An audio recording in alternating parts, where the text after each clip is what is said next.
Hi hello అందరికీ నమస్కారం అండి. ఈరోజు మన స్పెషల్ వీడియో వచ్చేసి బీట్రూట్ చపాతీ.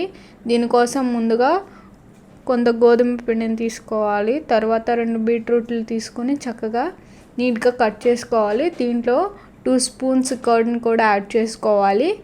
తర్వాత టేస్ట్కి సరిపడా సాల్ట్ని కూడా మనం యాడ్ చేసుకుందాం. తర్వాత ముందుగా కట్ చేసి పెట్టుకున్న బీట్రూట్ ముక్కల్ని మిక్సీ పట్టేసుకుందాం. ఈ మిక్సీ పట్టుకున్న పేస్ట్ని చపాతీల్లో వేసేసి కలుపుకుందాం.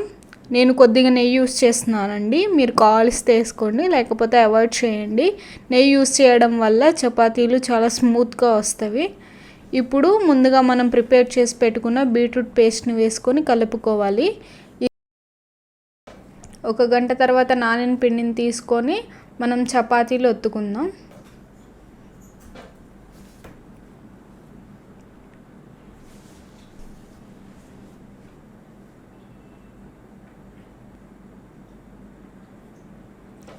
ఈ చపాతీల్ని మనం కాల్చుకుందామండి.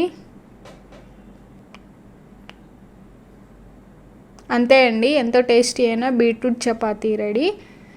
Thank you for watching. ఇంకా మీకేమైనా సరికొత్తమైన వంటకాలు కావాలంటే మా ఛానల్కి కామెంట్ చేయండి. Thank you.